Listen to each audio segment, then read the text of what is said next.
இப்போ என்ன எனக்கு 6% எக்ஸ்ட்ரா கெயின் ஆயிருக்கு அந்த போர்ட்ஃபோலியோ. இதை அப்படியே விட்டுடலாமா, இல்லை அந்த 6% ரெடீம் பண்ணி ஃபிக்ஸட் இன்கமில் போடலாமா? அப்படி போட்டால் உங்களோட அட்வான்டேஜ் என்னென்னா, கோல் நீங்கள் as you head to your goal உங்களுக்கு செக்யூரான பணம் இன்க்ரீஸ் ஆகிட்டே போகணும் fixed income. And you have reduce the risk. அந்த 6% குறைச்சிட்டீங்க, யூ ஹவ் ரீசெட் த திருப்பி 40-60 ஆக்கிட்டீங்க. 46-54 திருப்பி 40-60 ஆக்கிட்டீங்க. That is called rebalancing. இந்த வெயிட்ஸ் அட்ஜஸ்ட் பண்ணுறது மார்க்கெட் ஃபோர்ஸஸ்னால அது ஃப்ளக்சுவேட் ஆகிட்டே இருக்கும்.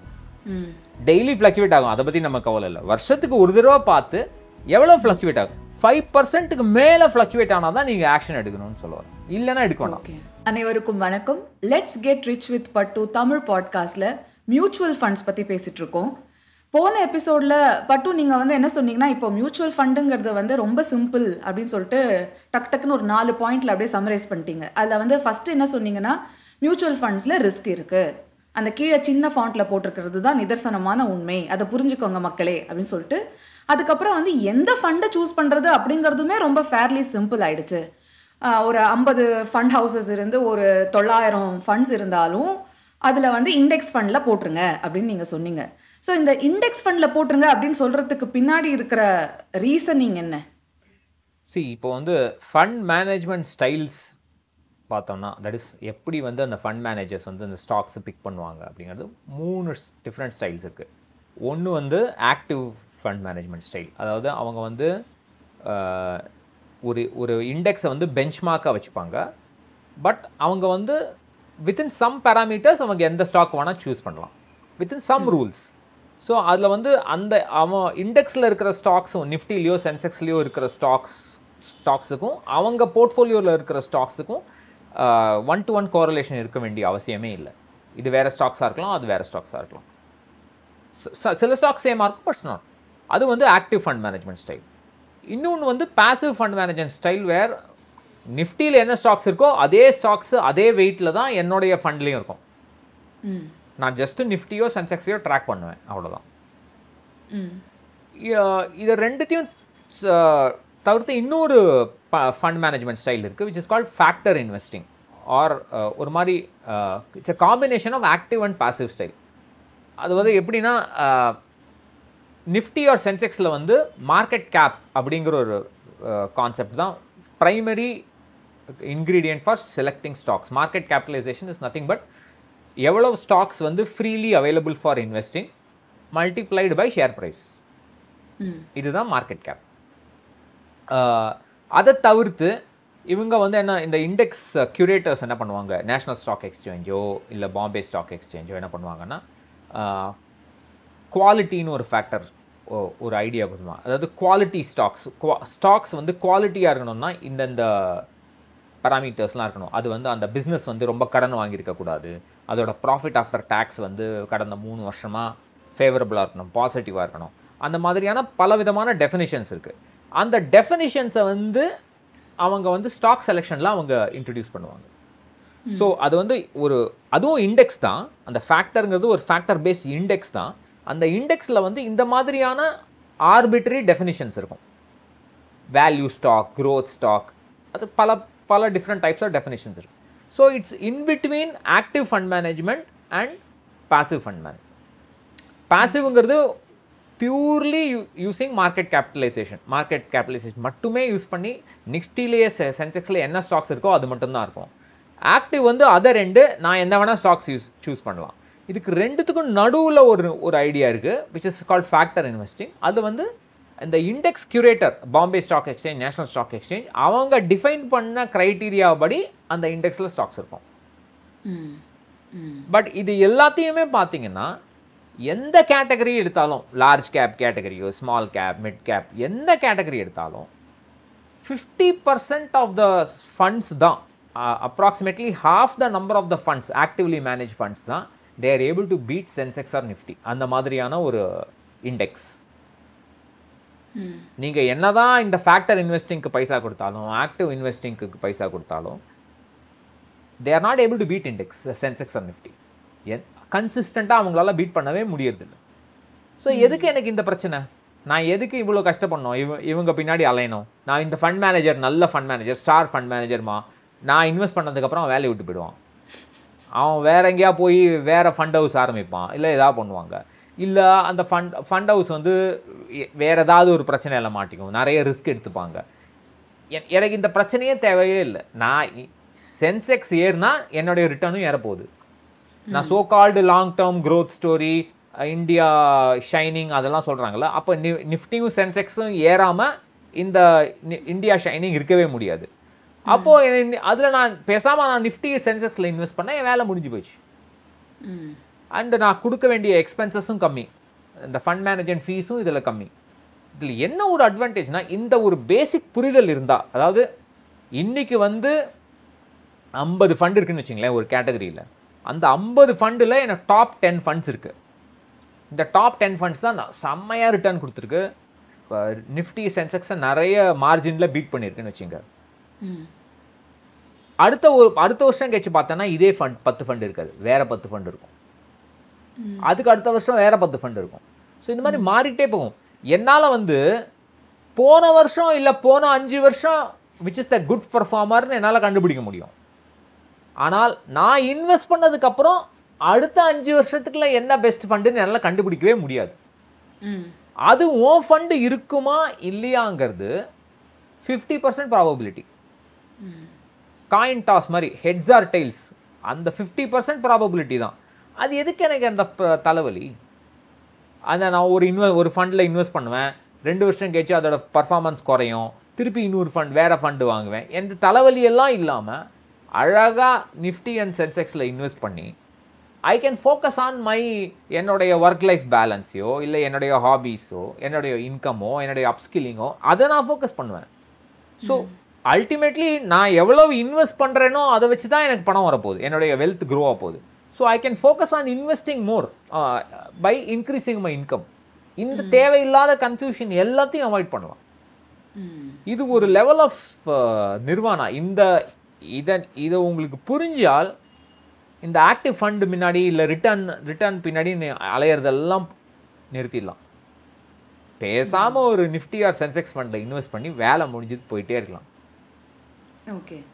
அந்த அண்ட் எல்லாமே அப்புறம் எனக்கு வந்து பியாண்ட் அ பாயிண்ட் இது ஒரு 2-3 இயர்ஸ் முன்னாடி புரிஞ்சதுக்கப்புறம் பர்சனல் ஃபைனான்ஸோட அவுட்லுக்கே மாறி போச்சு. இவ்வளோதான் நான் இதுக்கப்புறம் தேவையில்லாமல் எதுக்கு நான் போட்டு மண்டையை உடச்சுன்னு மியூச்சுவல் ஃபண்ட்லாம் அனலைஸ் பண்ணுங்கிற மாதிரி ஒரு மென்டாலிட்டி வந்துடும். அதுதான் அட்வான்டேஜ் இன் பாசிவ் ஃபண்ட்ஸ். ஓகே. ஸோ இப்போ எனக்கு ஒரு கொஸ்டின் என்னென்னா, இப்போ நான் வந்து ஒரு ஆஸ் அன் இன்வெஸ்டர் நான் ஒரு 15 வருஷமாக வந்து நான் வந்து டிஃப்ரெண்ட் ஃபண்ட்ஸில் இன்வெஸ்ட் பண்ணிகிட்டே வரேன் அப்படின்னு வச்சுக்கோங்களேன். எனக்கு இப்போ நீங்கள் சொல்கிற மாதிரி திடீர்னு இந்த புரிதல், இந்த ஞானோதயம் வந்துருச்சு அப்படின்னா, அந்த ஆசான் ஐடியாஸ் ஃபார் வெல்த்தில் வந்து diversification, over diversification, under diversification அப்படிங்கிறது வந்து நிறைய போஸ்டில் வந்து நான் பார்க்குற ஒரு வேர்டு அது. ஸோ இப்போ நான் என்ன பண்ணணும்? ஓகே, நான் அவ்வளோ வருஷமாக வந்து நிறைய ஃபண்டில் போட்டிருக்கேன், ஒரு 10 ஃபண்டில் போட்டிருக்கேன், 5 ஃபண்டில் போட்டிருக்கேன், 25 ஃபண்டில் போட்டிருக்கேன், ஏதோ ஒரு நம்பர். ஆனால் நீங்கள் என்ன சொல்கிறீங்க, ஒரே ஃபண்டு ஜாலியாக எல்லாத்தையும் அதில் போட்டு நீ மற்ற வேலையை ஒழுங்காக பாரு அப்படின்னு சொல்கிறீங்க. இப்போ நான் என்ன பண்ணணும் இப்போது? வெரி குட் கொஸ்டின் இது. ஸோ முதல்ல வந்து குடுகுடுன்னு எதுவும் பண்ணக்கூடாது, அவசரப்பட்டு எதுவும் பண்ணக்கூடாது. ஆசான் ஐடியாஸாக வெல்த்தில் போய் இன்வெஸ்ட்மெண்ட் பிளேஸ் கேட்கக்கூடாது. உனக்கு என்ன மாம்பழம் வேணுமோ இல்லை கென்ட் வாட்டர் பியூரிஃபையர் பற்றி அதெல்லாம் பற்றி அங்கே கேட்கலாம், நல்லா பதில் சொல்லுவாங்க. எல்லாம் சில பேர் நல்லா பதில் சொல்லுவாங்க. கேட்கலாம். இன்வெஸ்ட்மெண்ட் பட்டலாம் அங்கெல்லாம் கேட்கக்கூடாது. ரொம்ப குரூப்பில் பாப்புலேஷன் ஜாஸ்தியாக போச்சு, அதனால் டூ மச் ஆஃப் நாய்ஸ் தேர், ஒன்றும் பண்ண முடியாது. ஸோ குடுகுடுன்னு எந்த வேலையும் பண்ணக்கூடாது. அதுதான் என் வாழ்க்கையில் நான் biggest lesson many people of thought miss, ஏதாவது ஒரு சேஞ்ச். இப்போ நீ ஒரு பாதையில் போயிட்டுருக்க, திடீர்னு ஒருத்தன் கூப்பிட்டு ஓகே இது ஓகே வேறு ரூட்டும் நல்ல ரூட்டு தான், அந்த ரூட்டு ஈஸி ரூட்டு, ஃபாஸ்டராக போகலாம், ஸ்மூத்தர் ரோடு அந்த மாதிரி சொன்னாங்கன்னா குடுகுடுன்னு காரை திருப்பி அங்கே போகக்கூடாது. இல்லை ஷார்ட்கட்டில் போய் அந்த சைடு அந்த கட் பண்ணக்கூடாது. பொறுமையாக பார்த்து சரி ஓகே இவ்வளோ தானே, இதை வச்சே என்னால், நான் இருக்கிற இடம் பரவாயில்ல, I have made a choice, இது போதும், I will manage like this. கொஞ்சம் கொஞ்சமாக அந்த 15 ஃபண்டை குறைக்கலாம். இப்போ சொன்னால் மக்கள்லாம் என்னை கத்துறாங்க, எல்லா ஃபண்டும் எப்போவுமே பாசிட்டிவெல்லாம் இருக்காது. போர்ட்ஃபோலியோ க்ரீனாக தான் இருக்காது. மார்க்கெட் குறைஞ்சா சில ஃபண்ட் எல்லாம் ரெட் ஆகும். அந்த ரெட் ஆனால் அதை விற்றுலாம். அப்போ விற்கலாம். கேபிட்டல் லாஸ் போது விற்றீங்கன்னா உங்களுக்கு டேக்ஸ் கிடையாது. ஸோ கொஞ்சம் கொஞ்சமாக குறைக்கலாம். அந்த போர்ட்ஃபோலியோ மேனேஜ் பண்ணும்போது, ரீபேலன்ஸ் பண்ணும்போது அப்போ உங்களுக்கு கொஞ்சம் கொஞ்சமாக அந்த பிளான்ஸ் எல்லாம் ட்ரிம் பண்ணுற மாதிரி கொஞ்சம் கொஞ்சமாக ட்ரிம் பண்ணலாம். உடனே வச்சு அங்கே ஊத்தானே தூக்கி போட்டு வேற அந்த மாதிரி பண்ணக்கூடாதுன்னு சொல்ல வரேன். எதுக்கும் அந்த மாதிரி ட்ராமாட்டிக்காக எந்த டிசிஷனும் எடுக்கக்கூடாது. At least not investing in mutual funds. Okay, இப்போ நீங்கள் திரும்ப ஒரு வேர்ட் சொன்னீங்க, போர்ட்ஃபோலியோ மேனேஜ் பண்ணும்போதோ ஆர் அட்ஜஸ்ட் பண்ணும்போதோ. போன எபிசோட்லேயும் வந்து அதை பற்றி நம்ம கண்டினியூஸாக பேசலாம் அப்படின்னு சொன்னீங்க. ஸோ எந்த பாயிண்ட் இன் டைமில் நான் வந்து என்னோட போர்ட்ஃபோலியோவை மேனேஜ் பண்ணுற அந்த டைம்ங்கிறது என்ன? அது வந்து is it 10 years or 15 years of investing, or is it reaching a certain net worth amount? அது என்ன பாயிண்ட் அது? இல்லை, ஃபஸ்ட்டு ஸ்மால் கிளாரிஃபிகேஷன். இந்த நான் சொன்ன ஒரு ஃபண்டு ஐடியா வந்து perfect for new investors. Okay, young earners, new investors, எப்போ அவங்க மியூச்சுவல் ஃபண்ட்லேயே இன்வெஸ்ட் பண்ணலாம், நான் ஸ்டார்ட் பண்ண போகிறேன்னு சொல்கிறவங்களுக்கு அந்த one index fund is perfect. இந்த ஓல்டர் இன்வெஸ்டர்ஸ்க்கு அவங்களுக்கு ஏற்கனவே போர்ட்ஃபோலியோ இருக்கும், அது அவங்க ஸ்லோவாக தே கேன் ட்ரிம். ரெண்டாவது, coming to your question of portfolio management, நான் ஏன் இன்வெஸ்ட் பண்ணுறேங்கிற ஐடியா முதல்ல எனக்கு வேணும். கரெக்டாக தெளிவாக இருக்கணும். நான் நிறைய பேர்கிட்ட கேட்டால் வை ஆர் யூ இன்வெஸ்டிங்னு கேட்டால் I want to grow wealth, I want to grow rich இப்படிலாம் சொல்லுவாங்க. இதெல்லாம் ஒரு கோலே கிடையாது. ஐ வாண்ட் டு க்ரோ வெல்த்துங்கிறது ஒரு ட்ரீம். எனக்கும் தான் பெரிய வீடு வேணும், கார் வேணும், அப்படிலாம் எல்லாருக்கும் தான் அந்த கனவு இருக்கும். ஒரு ட்ரீம் வந்து ஒரு கோல் ஆகாது. அந்த டிஃப்ரென்ஷியேஷன் முதல்ல வேணும். ஸோ நான் வந்து என்னுடைய ரிட்டையர்மெண்ட்டுக்காக இன்வெஸ்ட் பண்ண போகிறேன். அந்த ரிட்டையர்மெண்ட்டுக்கு எனக்கு 55 வயசில் இவ்வளவு கார்பஸ் வேணும். அந்த கார்பஸுக்காக நான் இவ்வளவு டார்கெட், என்னோடய இன்வெஸ்ட்மெண்ட் டார்கெட் இன்றைக்கி இவ்வளவு. இந்த இன்வெஸ்ட்மெண்ட் டார்கெட்டில் 50% நான் ஃபிக்ஸட் இன்கம் இன்வெஸ்ட்மெண்ட்ஸில் போடுவேன், 50% நான் ஈக்விட்டியில் போட போகிறேன். அப்புறம் அதில் அந்த 50%ல் வித்தின் ஈக்விட்டி நான் ஒரே ஒரு இண்டெக்ஸ் ஃபண்ட் சூஸ் பண்ண போகிறேன். அப்படிங்கிற ஒரு ப்ராட் அண்ட் ப்ரிசைஸ் அண்டர்ஸ்டாண்டிங் வேணும். அது இருந்தால்தான், ஐடியலி அது இருந்தால் தான் இன்வெஸ்ட் ஆரம்பிக்கிறது பெட்டர். அது இருந்துட்டு ஆரம்பிக்கிறது பெட்டர். அப்படி இல்லைனா கூட ஆரம்பித்ததுக்கப்புறம் அதை you can always find a plan and map your investment tweak பண்ணிக்கலாம். So process first, products last. முதல்ல ப்ராசஸ், அதுக்கப்புறம் தான் நான் எங்கே இன்வெஸ்ட் பண்ண போகிறேன். நிறைய பேர் நீங்கள் பார்த்தீங்கன்னா இந்த ஆஃபீஸ் கூலர் டாக் அப்படிம்பாங்க, இந்த வாட்டர் ஃபில்டர்லையோ இந்த கேன்டீன்லையோ மச்சி எங்கே இன்வெஸ்ட் பண்ணலாம் இந்த மாதிரிலாம் கேட்பாங்க. ஆர்பிட்ரியாக கேட்பாங்க. அவன் கிரிப்டோவில் இன்வெஸ்ட் பண்ணலாம், அவன்லாம் ஏதாவது சொல்லுவாங்க. இந்த மாதிரி ஆர்பிட்ரியான அட்வைஸ் நான் எங்கே இன்வெஸ்ட் பண்ணலான்ற கேட்குற கேள்வி வந்து மற்றவங்கள்ட்ட கேட்குறதே தப்பு. அந்த கேள்வி வந்து நான் எங்கிட்டயே கேட்டுக்கணும். After I have done the planning, நான் ஏன் இன்வெஸ்ட் பண்ணுறேன்னு எனக்கு தெரிஞ்சால் தான் நான் எங்கே இன்வெஸ்ட் பண்ணலான்னு எனக்கு கிளாரிட்டி வரும். ரைட்? ஸோ அது அந்த ஸ்டெப்ஸை ஃபஸ்ட்டு பண்ணிடணும். எப்போ உங்களுக்கு அது ஸ்டெப்ஸ் பண்ணணுங்கிற இம்பார்ட்டன்ஸ் தெரியுதோ உடனே அதை பண்ணுறது பெட்டர். அப்புறம் everything depends on asset allocation investment. இன்றைக்கி நான் அவர் யூஷுவல் கோல், இப்போ 15 வருஷம் கழிச்சு எனக்கு பணம் வேணும்னா, 15 வருஷமோ அதுக்கு மேலேயோ எனக்கு பணம் வேணும்னா 50 to 60% ஈக்விட்டி இன்வெஸ்ட்மெண்ட் போர்ட்ஃபோலியோவில் இருக்கணும். 15 வச்சுப்போம், அது போதும். 50% ஈக்விட்டி, 50% ஃபிக்ஸ்ட் இன்கம். நம்ம ஆளுங்க உடனே வந்து கேட்பாங்க, சார் 50% கம்மியாக இருக்குது சார், 70% சார், 80% சார். ஏன் கேட்குறான்னா ஈக்விட்டி புல்ரன்.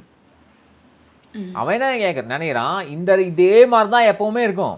போன வருஷம் ஈக்விட்டியில் 35% அவனுக்கு எனக்கு ரிட்டர்ன் வந்தது, நான் எதுக்கு 50% மட்டும் கம்மியாக வச்சுக்கணும்? 80% போர்ட்ஃபோலியோவில் இருந்தால் நிறைய ரிட்டர்ன் வரும், நிறைய பைசா. பட் அது எப்போவுமே அப்படி இருக்காது. ஸோ அது இதில் போடலாமா அதில் போடலாமாம்பாங்க. அந்த நான் இந்த சென்செக்ஸ் அட்வைஸே நீங்கள் சென்செக்ஸில் போட்டால் போதுமே சார். நெஃப்டி நிக்ஸ் 50 சரி அதில் கொஞ்சம் போட்டுக்கோ வேணாம். அதுக்கப்புறம் மிட் கேப், அதில் இது அந்த ஃபியர் ஆஃப் மிஸ்ஸிங் அவுட், இந்த குரங்கு புத்தி. அன்ஃபார்ச்சுனேட்லி இன்வெஸ்டர்ஸ்க்கு இருக்கிறது குரங்கு புத்தின்னு சொல்கிறது குரங்குக்கு கேவலம், குரங்கு அவமானப்படுத்துகிற மாதிரி. That is the level. சொல்லக்கூடாது, but that is the level. So இந்த ப்ராசஸ் இருந்தால் இந்த கன்ஃபியூஷன் எல்லாமே வராது. எனக்கு இந்த ஒரு ஃபண்ட் என்னுடைய ரிட்டர்ன் 10% தான். இந்த 10%க்கு எனக்கு நிஃப்டி போதும். அந்த நிஃப்டியில் 10% 1% மேலே எனக்கு வந்தாலே 0.5% எக்ஸ்ட்ரா வந்தாலே எனக்கு போதும் அப்படிங்கிற ஒரு மைண்ட் செட் இருந்தால் போதும். So okay, even if you want to invest in slightly risky assets also it's fine, mid கேப்போ வாட் எவர். பட் அது ஒரு ப்ராசஸ் இருக்கணும். நிறைய பேர் என்ன பண்ணுவாங்க, மிட் கேப்போ தான். இப்போ மிட் கேப் போன வருஷம் நிறைய ரிட்டர்ன் கொடுத்தா என்னுடைய போர்ட்ஃபோலியோ ஃபுல்லாக மிட் கேப்பாக இருக்கணும்னு எதிர்பார்ப்பாங்க. அடுத்த வருஷம் வேற மாறிடும். அப்போ அதெல்லாம் நிறைய இருக்கு. அந்த மாதிரி ப்ராக்டிக்கல் இல்லைல்ல. ஸோ கம்மியான அசெட் கிளாஸஸ் இருந்தால் போர்ட்ஃபோலியோ மேனேஜ் பண்ணுறது ஈஸி. போர்ட்ஃபோலியோ மேனேஜ்மெண்ட்டு நம்ம பேச முன்னாடி ஏன் வந்து 2 சொல்கிறேன்னா, கோல்டையும் ஆட் பண்ணிக்கலாம் வேணும்னா, பட் ஆனால் அதை சேர்த்து மேனேஜ் பண்ணணும். அப்போ எக்ஸ்ட்ரா ஒர்க்கு. நிறைய பேர் சொல்லுவாங்க கோல்டு 10%, ஃபிக்ஸ்டு இன்கம், அப்புறம் ரியல் எஸ்டேட் 10%, அந்த ஈக்விட்டிக்குள்ளே லார்ஜ் கேப் ஒரு 40%, மிட் கேப் ஒரு 30%, இந்த மாதிரிலாம் சொல்லுவாங்க. இந்த மாதிரி பர்டன் சேர்க்க சேர்க்க சேர்க்க அதை மேனேஜ் பண்ணுறது கஷ்டம். கஷ்டங்கிறது ஒன்றை பற்றி புரிஞ்சுக்கிறதுக்கே நம்ம வந்து டைம் ஸ்பெண்ட் பண்ணுறது இல்லை. இவ்வளோத்தையும் படித்து புரிஞ்சு தெரிஞ்சு தானே அப்போ மேனேஜ் பண்ண முடியும். பண்ண மாட்டாங்க, அது விட்டுருவாங்க. அதாவது ஒரு தோட்டத்தில் வந்து இந்த செடி இருக்கலாம், அந்த பூ இருக்கலாம், அந்த பூ ஃபைன், பட் அதை அப்படியே விட்டுற முடியாதுல்ல. அந்த தட் தோட்டம் ரிக்வயர்ஸ் மேனேஜ்மெண்ட். நீ வந்து அப்படியே விட்டேன்னா தேர் வில் பி வீட்ஸ், இல்லைனா ஒரு பிளான்ட் மட்டும் டாமினேட் பண்ண ஆரம்பிச்சிடும், மற்ற பிளான்ட்லாம் வளர விடாது. ஸோ நீ எங்கே கட் பண்ணணுமோ அதை கட் பண்ணணும், அந்த வேலை. ஸோ நீ நிறைய செடி போட்டேன்னா நிறைய வேலை பண்ணணும். அதுக்கு யாருமே தயார் கிடையாது.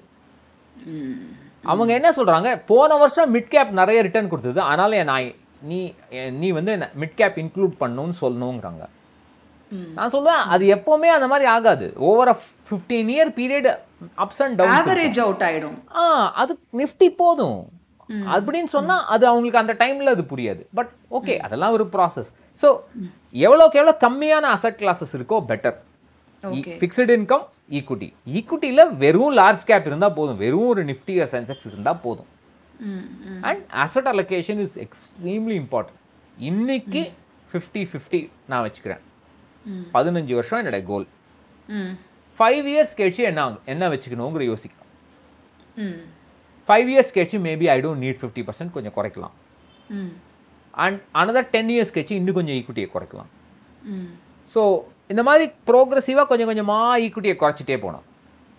ஓகே, அதாவது as you near the goal, that is as you near the goal இல்ல, even well before the goal. Okay, ஒரு எக்ஸாம்பிள் எடுத்துக்கலாமே. இப்போ வந்து என்னோட டாட்டரோட காலேஜ் எஜுகேஷனுக்கு நான் வந்து that is one of my goals அப்படின்னு வச்சுப்போமே. அதுக்கு வந்து நான் எக்ஸ் அமௌண்ட் வந்து இன்வெஸ்ட் பண்ணுறேன். இன்னைக்கு வந்து you are saying that I have to invest 50% in equity, 50% in fixed income அப்படின்னு நீங்கள் சொல்கிறீங்க. இப்போ எந்த ஸ்டாண்டர்டில் இருக்காங்க அவங்க? இப்போ she is in 5th grade. 5th grade. So another 7 more years. Correct. கரெக்டாக 7 or 7.5 yearsனு வச்சுப்போம். Yes. Approximately 7.5 yearsனா ஆல்ரெடி நீங்கள் வந்து அந்த 50% equity is too much for you in your portfolio. Okay. You need to first of all starting equityயே ஜாஸ்தி. ஏன்னா you need 12வது அவங்க result வந்த உடனேயே you need access to a large lump sum. அந்த லம்சம் வச்சு தான் நீங்கள் காலேஜ் பே பண்ண போகிறீங்க. ரைட்.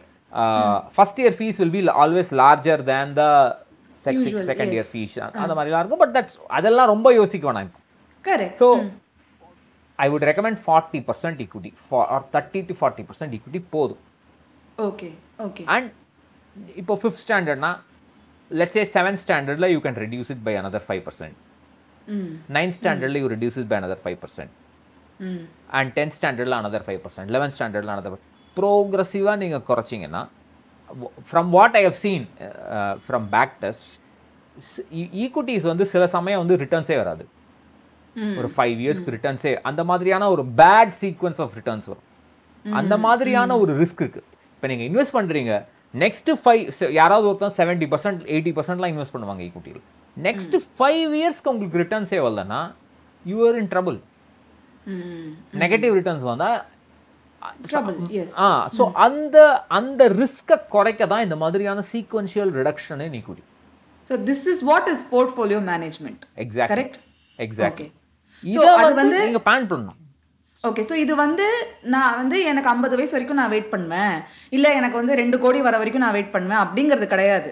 எனக்கு வந்து மல்டிபிள் கோல்ஸ் இருக்குது அப்படின்னா ஒரு கோல் எப்போ எனக்கு தேவையோ அதுக்கேற்ற மாதிரி நான் அப்பப்போ போர்ட்ஃபோலியோவை மேனேஜ் பண்ணிக்கிட்டே வரணும். That is the moral of the story. கரெக்டா? ப்ரிசைஸ்லி. ஸோ இது வந்து இப்போ இன் யுவர் கேஸ் நீங்கள் every 2 years is one way of reducing 5%. So நீங்கள் வந்து இப்போ என்ன பண்ணலாம்னா, இப்போ உங்களுக்கு let us say you start with 40% equity, 60% fixed income. அடுத்த ஒரு வருஷம் கழிச்சு நீங்கள் இப்போ நான் போர்ட்ஃபோலியோ வந்து வாட் ஐ ரெக்கமெண்ட் இஸ் வருஷத்துக்கு ஒரு தடவை பார்த்தா போதும்.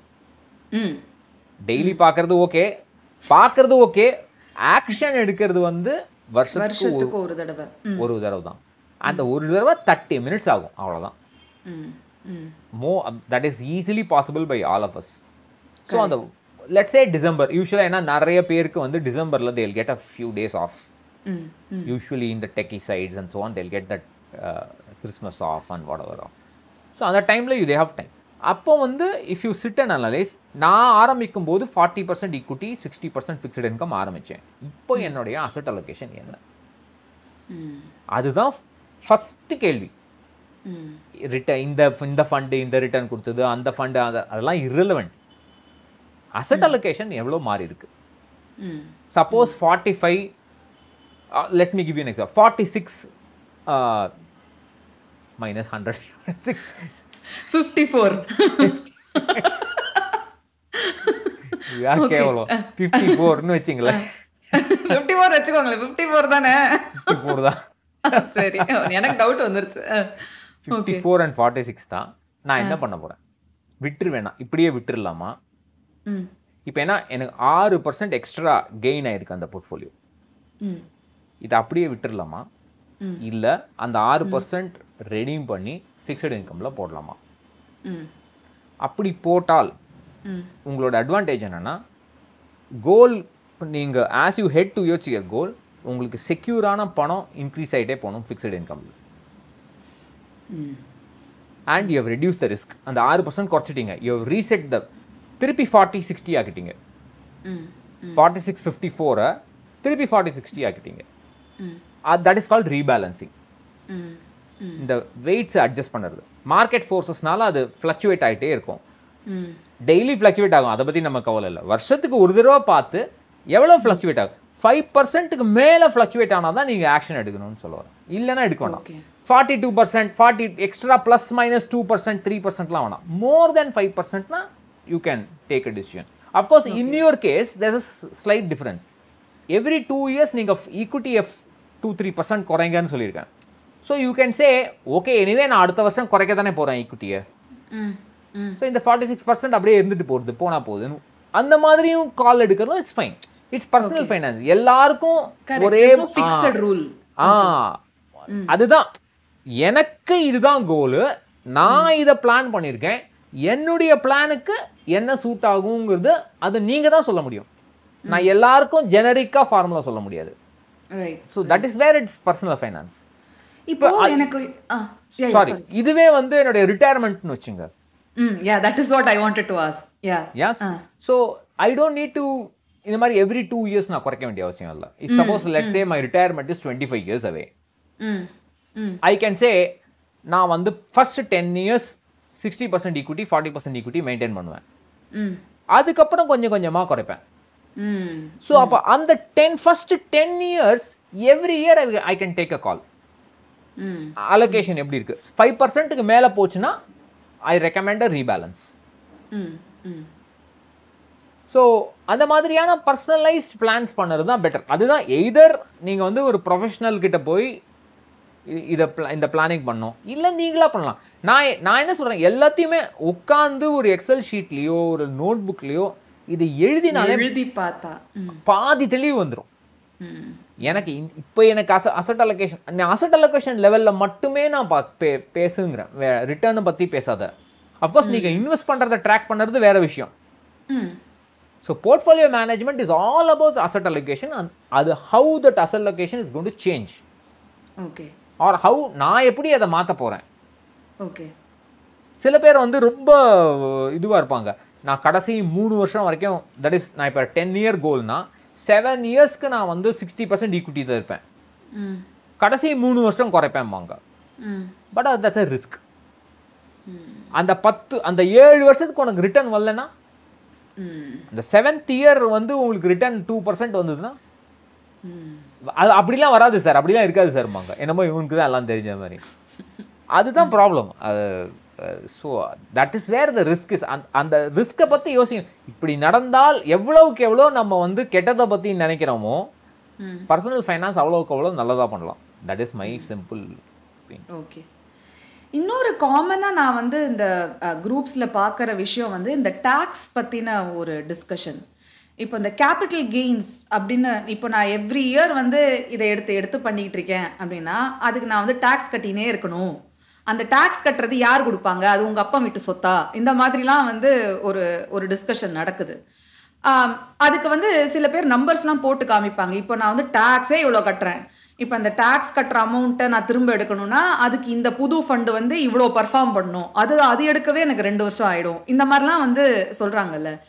இப்போ நீங்கள் சொல்கிற ஒரு இதுபடி இப்போ நான் நெக்ஸ்ட் 7 இயர்ஸ்க்கு let's take my own daughter's college education கோலே ஒரு எக்ஸாம்பிள் எடுக்கும்போது, இப்போ வந்து நான் எவ்ரி 2 இயர்ஸ் வந்து 5% பண்ணும்போது அது என்ன மாதிரி கேபிட்டல் கெயின் வரும், நான் என்ன மாதிரி டேக்ஸ் கட்டுவேன் அப்படிங்கிறதெல்லாம் எக்ஸாக்ட் நமக்கு தெரியலனாலும், இதை பற்றின உங்களோட பர்ஸ்பெக்டிவ் என்ன about paying this tax and every 2 years அந்த ஜம்ப் பண்ணுறச்சே நடக்கிற விஷயங்கள்?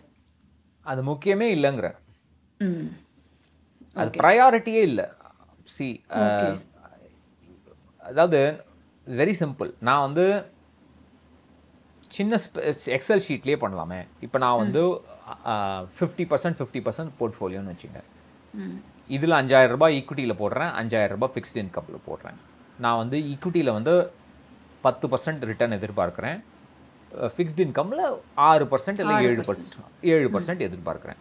இப்போ இதை வச்சு நான் மாதம் 5,000 ரூபாய் போடுறேன் ரெண்டுத்துலேயும். இதை வச்சு நான் ப்ரொஜெக்ட் பண்ணேன்னா இந்த கார்பஸ் எப்படி க்ரோ ஆகும்னு என்னால் ப்ரொஜெக்ட் பண்ண முடியும். ஸோ அது வந்து இப்படி ஒரு ஸ்மூத்தாக ஒரு லைன் மாதிரி இப்படி போகும். இந்த கம்பவுண்டிங் கிராஃபில் காமிப்பாங்க இல்லையா, அந்த மாதிரி இப்படி போகும். இப்போ இதுதான் வந்து projected growth of my investments. Okay. இப்போ நான் வந்து ஆக்சுவல் மார்க்கெட்டில் போடுறேன், இன்வெஸ்ட் பண்ணுறேன். எனக்கு வருஷம் வந்து 10%லாம் கிடைக்காது. ஒரு வருஷம் 15% கிடைக்கும், இன்னொரு வருஷம் -18% கிடைக்கும். என்னெல்லாமோ ஃப்ளக்சுவேஷன்ஸ் வரும். அப்போ வந்து இந்த ப்ரொஜெக்டட் ஸ்மூத் லைனில் என்னுடைய ஆக்சுவல் வெல்த் வந்து ஃப்ளக்சுவேட் ஆகும். ஓகே. இந்த ரீபேலன்சிங் அண்ட் இந்த மாதிரி அசட் அலோகேஷனை கொஞ்சம் கொஞ்சமாக ஸ்டெப் பை ஸ்டெப்பாக சேஞ்ச் பண்ணுறது எல்லாமே எதுக்குன்னா, இந்த ஸ்மூத் ஜேர்னி அண்ட் இந்த ஃப்ளக்சுவேஷன்ஸ் இருக்கு இல்லையா, ஃபஸ்ட்டு இந்த ஃப்ளக்சுவேஷன்ஸை குறைக்கணும். Fluctuations in my actual wealth, அதை வந்து நான் குறைக்கணும். ரெண்டாவது, இந்த ஆக்சுவல் வெல்த் லைனும் எக்ஸ்பெக்டட் வெல்த் லைனும் ரொம்ப டீவியேட் ஆகக்கூடாது. I hope I'm clear. இது வந்து ஸ்மூத்தாக இப்படி போகுது ப்ரொஜெக்டட் லைன், என்னுடைய வெல்த் வந்து ஃப்ளக்சுவேட் ஆகுது. ரொம்ப ஃப்ளக்சுவேட் ஆகுறதையும் ஃபஸ்ட்டு குறைக்கணும். அதுக்கு தான் ரீபேலன்ஸ் பண்ணுறேன். ரெண்டாவது, அசட் அலோகேஷனை ஏன் மாத்திரன்னா, at any point in time 5 years கழிச்சோ 10 இயர்ஸ் கழிச்சோ என்னுடைய ஆக்சுவல் வெல்த்தும் ப்ரொஜெக்டட் வெல்த்தும் ரொம்ப டீவியேஷன் இருக்கக்கூடாது. பாசிட்டிவாக இருக்கலாம். நான் 5 லட்சம் எக்ஸ்பெக்ட் பண்ணி அது 15 லட்சமாக இருக்கலாம், தட் இஸ் ஃபைன். பட் நெகட்டிவாக இருக்கக்கூடாது. ஸோ இட் ஷுட் அந்த ஆக்சுவல் வெல்த் வந்து இந்த ப்ரொஜெக்ஷனோட பக்கத்துலேயே போகணும், பக்கத்தையே ஃப்ளக்சுவேட் ஆகணும். அப்போ நான் ஸ்மூத்தாக போய் என்னுடைய டார்கெட் கார்பஸை ரீச் பண்ணுவேன். அதுக்கு தான் வந்து இந்த ரீபேலன்சிங், இந்த வேரியேஷன் இன் ஈக்விட்டியை குறைக்கிறது எல்லாமே. என்னுடைய கோல் அதுதான். என்னுடைய கோல் வந்து இம்மெட்டீரியல்ங்கறீங்க. கட்டிட்டு போ. என் கோல் என்ன, எனக்கு வந்து நாளைக்கு 50 லட்சம் வேணும். டாக்டரோட படிப்புக்கோ என்னுடைய ரிட்டையர்மெண்ட்டுக்கு பல கோடி வேணும். பட் 50 லட்சம் வச்சுக்கலாம் இதுக்கு. அதுக்கெல்லாம் அதுதான் என்னுடைய கோல். அதை நான் அடைய போகிறோம். அதை நான் அடையும் போது எனக்கு ஃப்ளக்சுவேஷன்ஸ் ரொம்ப இருக்கக்கூடாது. கண்ணா பின்னான்னு போர்ட்ஃபோலியோ ஃப்ளக்சுவேட் ஆச்சுன்னா தென் the chance of reaching that goal becomes lesser. So அதுக்கு நான் போர்ட்ஃபோலியோ மேனேஜ் பண்ணுறேன். மேனேஜ் பண்ணும்போது டேக்ஸ் கட்டி தான் ஆகணும். கட்டிட்டு போ, பிக் டீல்.